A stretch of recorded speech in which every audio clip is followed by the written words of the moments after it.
అందిన వార్త బీఆర్ఎస్ కీలక నేతను తిట్టిన సెకండ్ లీడర్ తీవ్ర టెన్షన్లో కేటీఆర్ అనే వార్తలు అయితే వస్తున్నాయి. ఆ వివరాలన్నీ ఈ వీడియో రూపంలో వెళ్ళి తెలుసుకుందామండి. ముందుగా వీడియో చూస్తున్న ప్రతి ఒక్కరు కూడా వీడియోని లైక్ చేయండి. చాలామంది వీడియో చూస్తున్నారు కానీ సబ్స్క్రైబ్ అయితే చేసుకోవడం లేదండి. దయచేసి ఈ వీడియో కింద సబ్స్క్రైబ్ అయిన బటన్ ఉంటుంది, దానిపైన ట్యాప్ చేయండి. ఇలా చేయడం వల్ల నేను చెప్పే ప్రతి వీడియో కూడా మిస్ కాకుండా మీ ఫోన్లో నోటిఫికేషన్ ద్వారా తెలుసుకోవడం అయితే జరుగుతుందన్నమాట.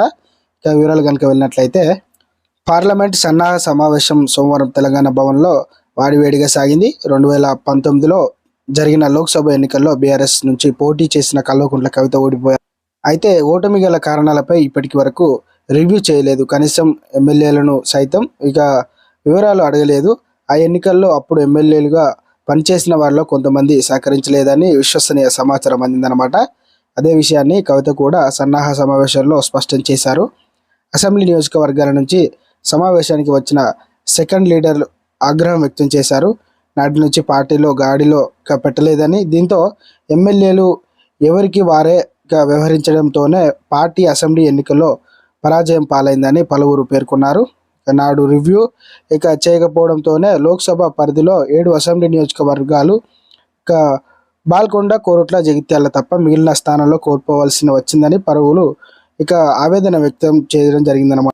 అప్పుడు అదే విషయాన్ని సమావేశంలో పలువురు పేర్కొన్న విశ్వసనీయ సమాచారం.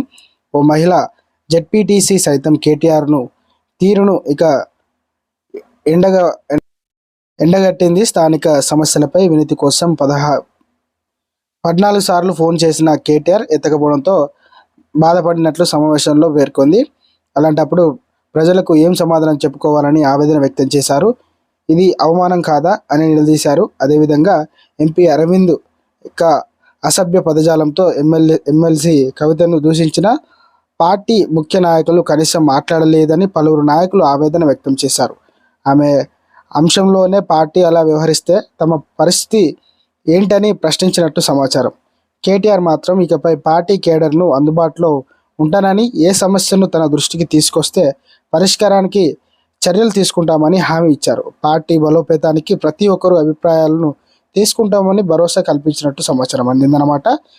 అయితే కేటీఆర్ గారు పార్టీ కేడర్గా ఏ సమస్యలు వచ్చినా కూడా నేనే పరిష్కరిస్తానని ఎమ్మెల్యేలకు అందరికీ కూడా హామీ అయితే ఇవ్వడం జరిగిందనమాట. అయితే ఎమ్మెల్సీ కవితను దూషించిన పదజాలంపై కేటీఆర్ ఏం కౌంటర్ కూడా ఇవ్వలేదని అదొకటైతే ఉందన్నమాట. ఇలాంటి లేటెస్ట్ సబ్జెక్ట్స్ కోసం మన ఛానల్ని సబ్స్క్రైబ్ చేసుకొని సపోర్ట్ చేయండి. Thanks for watching.